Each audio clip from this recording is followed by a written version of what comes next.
நண்பர்களுக்கு வணக்கம். அனைவரும் நலமாக இருப்பீர்கள். திருநெல்வேலி ஜோதிடர் எஸ் மணியன் பேசுகின்றேன். எனது ஜோதிட ஆசானும் எனது தந்தையுமாகிய கோவில்பட்டி திரு கே சங்கரன்பிள்ளை அவர்களையும், ஜோதிட கலையரசு ஜோதிட மாமேதை ஐயா ஆதித்ய குருஜி அவர்களையும் வணங்கி, தற்போது மரணம் எப்போது எப்படி வரும் என்பதை ஜோதிட கலையரசு ஐயா ஆதித்ய குருஜி அவர்கள் ஜோதிடம் எனும் மகா அற்புதம் என்ற புத்தகத்தில் 31வது அத்தியாயத்தில் மறைந்த முன்னாள் முதலமைச்சர் மாண்புமிகு ஜெயலலிதா அம்மையார் அவர்கள் ஜாதகத்தை உதாரணம் காட்டி விளக்கியுள்ளார்கள். அந்த விளக்கத்தை இப்பொழுது நாம் பார்க்கலாம். ஜெயலலிதா அம்மையார் அவர்கள் 24/2/1948 பகல் 2:34 மணிக்கு மைசூரில் பிறந்திருக்கின்றார். அவருடைய ஜென்ம லக்கணம் மிதுனம், ஜென்ம ராசி சிம்மம், லக்னாதிபதி புதன் லக்கணத்துக்கு 9ஆம் இடத்தில் நட்பு வீட்டிலும் நட்பு கிரகமான சூரியனோடும் பூரண சந்திரனான சந்திரன் பௌர்ணமி சந்திரனாகி செவ்வாயோடு சம்பந்தப்பட்டு சந்திர செவ்வாய் பார்வையில் நேர் 7ஆம் பார்வையில் இருப்பதாலும் லக்னாதிபதி மிகுந்த வலு அடைந்த நிலையில் இருக்கின்றார். லக்கணத்தை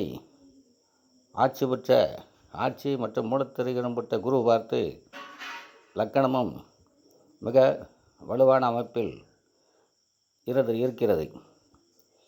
அதில் லக்கணத்துக்கு 10ஆம் இடத்தில் சுக்கிரன் உச்சமாகவும் இருப்பதினால் 10ஆம் இடம் பதவி என்ற அடிப்படையிலும் தொழில் என்ற அடிப்படையிலும் சினிமா துறையில் பிரபலமாகவும் அரசியலிலும் பிரபலமாகவும் 2 துறையிலும் உச்சத்தை தொட்டவர். அதில் 2ஆம் இடத்தில் சனி பகவான் இருப்பதால் பிற மொழிகள் பேசுவதில் வல்லவராகவும் பேசுவதிலும் எழுதுவதிலும் வல்லவராகவும் திகழ்ந்துள்ளார். 3ஆம் இடத்தில் தைரியவீரிய பராக்கிரமசானாதிபதி காரகனாகிய செவ்வாய் பூரணச்சந்திரனுடன் இணைந்தமையால் அவர் தைரியவீரிய பராக்கிரம வீர பெண்மணியாக திகழ்ந்துள்ளார். இதுவரைக்கு அவர் ஜாதக விளக்கம் போதும் என்று நினைக்கின்றேன். இன்னும் ஜாதகப்படி அவருக்கு மரணம் எப்படி வந்தது என்பதை பற்றி பார்க்கலாம்.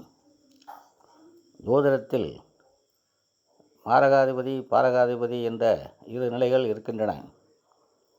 மாரகம் என்ற சமஸ்கிருத சொல்லுக்கு மரணம் அல்லது மரணத்துக்கு நிகரான துன்பம் என்று பொருள் கொள்ளலாம். பாதகம் என்பதன் பொருள் எல்லோரும் அறிந்ததுதான். கொலை கொள்ளை போன்றவைகளை பஞ்சமா பாதகங்கள் என்ற வரிசையில் வைப்பதிலிருந்தே பாதகம் என்பது எதிர்பாராத மிகப்பெரிய அதிர்ச்சியை உண்டாக்கும் ஒரு தீங்கான செயல் என்பதை அறிய முடியும். ஒரு மனிதன் வாழ்க்கையில் மரணத்தையோ அல்லது மரணத்துக்கு எதிரான துன்பத்தையோ தருபவர்கள் மாரகாதிபதிகள் என்றும், மிகப்பெரிய அதிர்ச்சிக்குள்ளாக்கும் சம்பவங்களை நிகழ்த்தி காட்டுபவர் பாதகாதிபதி என்றும் ஜோதிடத்தில் அழைக்கப்படுகிறார்கள். 12 ராசி வீடுகளும் ஜோதிடத்தில் சரம், ஸ்திரம், உபயம் என 3 வெவ்வேறு தன்மை கொண்ட வீடுகளாக வகைப்படுத்தி காட்டப்படுகின்றன.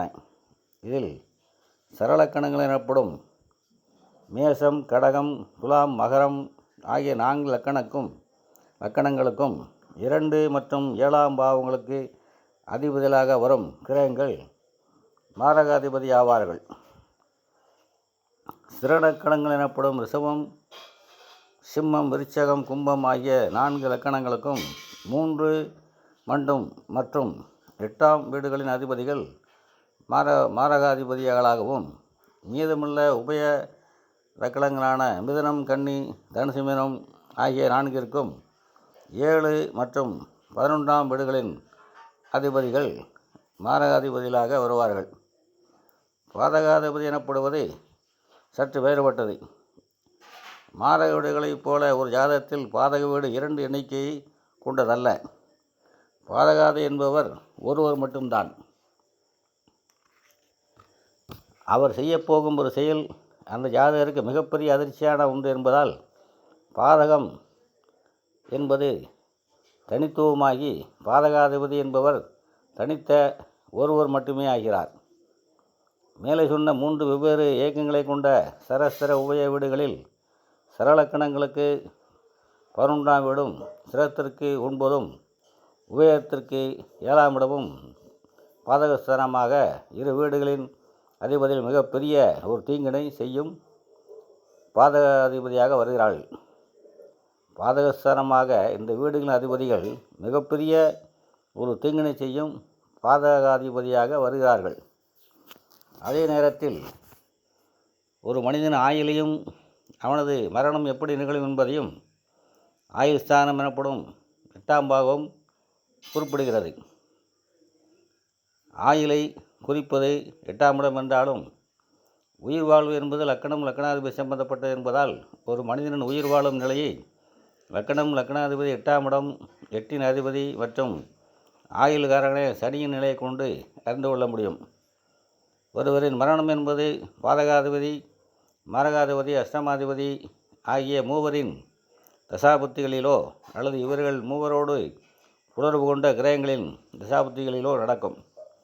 தன்னை தொடர்பு கொண்ட கிரகங்களின் பலனை ராகுகேதுக்கள் எடுத்து செய்வார்கள் என்ற விதிப்படி பாதக, அஷ்டக, மாரக அதிபதிகளின் தொடர்பு பெற்ற ராகுகேதுக்களின் தசைபுத்திகளிலும் மரணம் நடக்கும். ஜோதிடத்தில் அற்பாயுள், மத்தியமாயுள், தீர்க்காயுள் என 3 விதமான நிலைகள் சொல்லப்படுகின்றன. இதில் அற்பாயுள் எனப்படுவது ஒருவர் 30 வயதுகளில் இறப்பதையும், மத்தியமாயுள் என்பது நடுத்தரமான 60களில் இறப்பதையும், தீர்க்காயுள் என்பது 80 வயதுக்கு மேல் உயிர் வாழுவதையும் குறிக்கின்றது. ஒருவரின் ஆயுள் எவ்விதம் இருக்கும் என்பதை லக்கணத்தையும் 8ஆம் வீட்டையும் அதன் அதிபதியும் கொண்டு மேலே சொல்லப்பட்ட மாரக, பாதக, அஷ்டமாதிபதிகளின் தசாபுத்திகள் அல்லது இவர்கள் சம்பந்தப்பட்ட தசாபுத்திகள் இப்பொழுது வருகிறது என்பதை கணித்து உறுதிபட சொல்ல முடியும். லக்கணம் லக்கணாதிபதி 8ஆம் இட அதிபதி ஆகியோர் சுபத்துவமாகி பாவர்களின் தொடர்பின்றி இருக்கும் நிலைகளில் ஆயுள்காரகன் சனியின் சுபசூட்சும விடங்களை பொறுத்து ஒருவரின் அற்ப, மத்தியம, தீர்க்க ஆயுள் அமையும். மாரகாதிபதி பாதகாதிபதி என்றவுடன் மரணத்தையும் மிகப்பெரிய பாதகத்தையும் மட்டுமே செய்வார்கள் என்று கருதக்கூடாது. இங்கே பெரும்பாலானவர்களுக்கு பாதகாதிபத்திய தெளிவின்மை இருக்கிறது. குறிப்பாக பாதகாதிபதி என்பவர் தீங்கினை மட்டுமே செய்வார் என்ற கருத்தையே அதிகமானோர் கொண்டுள்ளனர். ஒரு கிரகம் தனக்குரிய கடமை தனது தசாபுத்திகள் ஜாதகரின் வயதிற்கேற்றவைகள் செய்யும் என்பதே உண்மை. உதாரணமாக மேசலக்கணக்காரர்களுக்கு 2 மற்றும் 7ஆம் இடத்துக்கு அதிபதியான சுக்கிரன் மாரகாதிபதி என்றாலும் அவரே ஜாதகருக்கு திருமணத்தை நடத்தி குடும்பத்தை அமைத்து கொடுப்பவர் என்பதால் சுக்கிரன் தான் அவருக்கு திருமணத்தையும் செய்து வைக்க கடமைப்பட்டவர். திருமண வயதில் 2 ஏழக்கூடிய கிரகம் திருமணத்தை நடத்தி வைத்தே தீரும். அதே நேரத்தில் மாரக பாதக அதிபதிகள் மாரக மற்றும் பாதகத்தன்மையை அதிகம் கொண்டிருந்தால், அதாவது மரணத்தை செய்யக்கூடியவர்கள் அதிகமான சுபத்தன்மையோடு இருந்தால் அந்த மனிதனின் ஆயுள் முடியும். காலம் வரும்போது இவர்களது தசாபுத்திகள் நிச்சயம் மாரகத்தை செய்வார்கள்.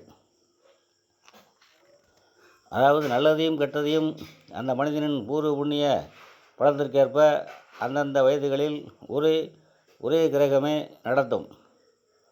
சில நேரங்களில் ஒரே கிரகமே மாரகாதி மற்றும் பாதகாதிபதியாக வருவது உண்டு. இதுபோன்ற நிலையில் அந்த கிரகம் அதிகமான சுகத்துவம் பெற்றிருந்தால் அந்த கிரகமே மிகப்பெரிய நன்மைகளையும் செய்து முடிவில் மாரக பாதகங்களையும் செய்யும்.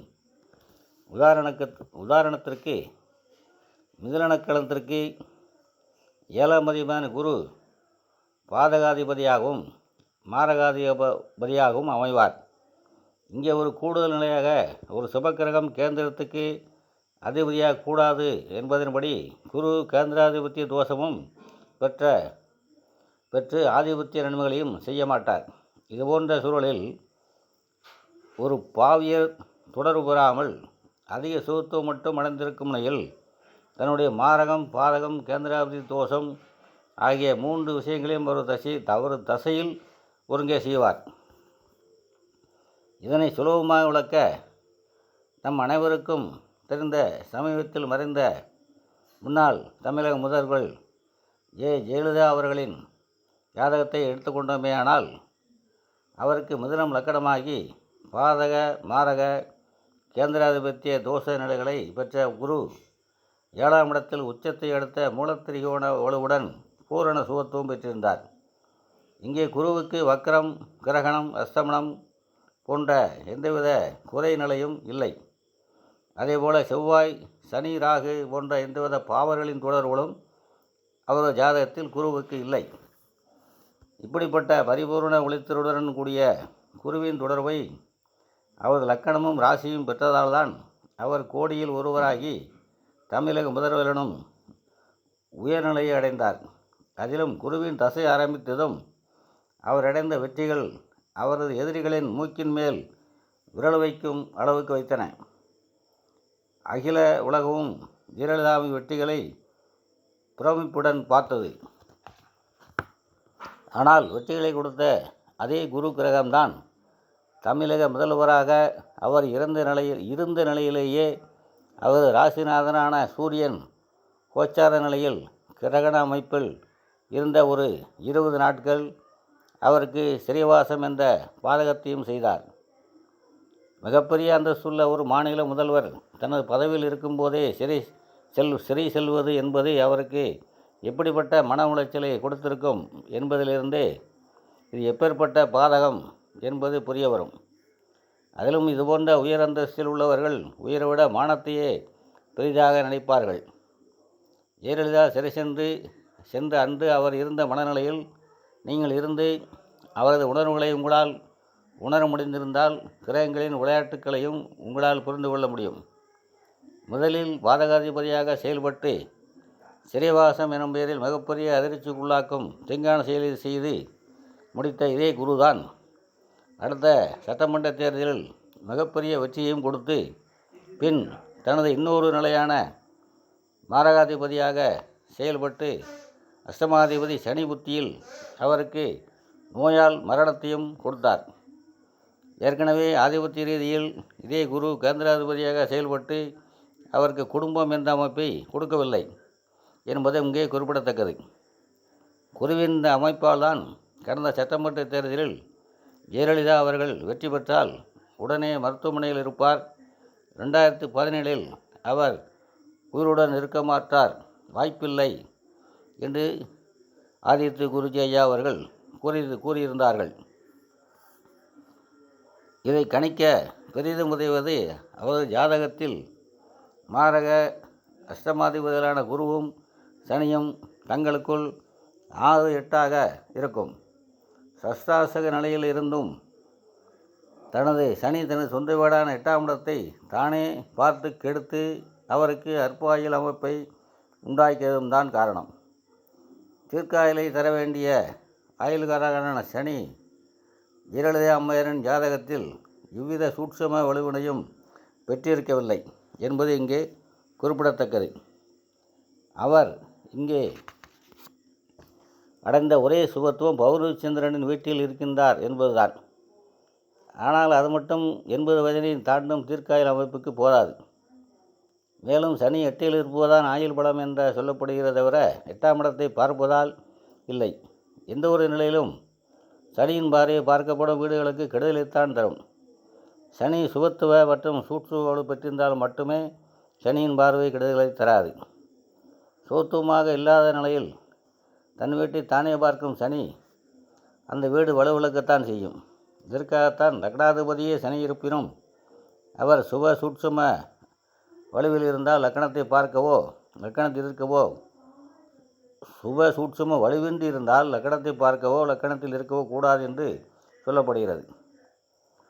ஜெயலலிதாவின் ஜாதகத்தில் சனி 2இல் அவரது விரோதியான சந்திரன் வீட்டில் பகைநிலை பெற்று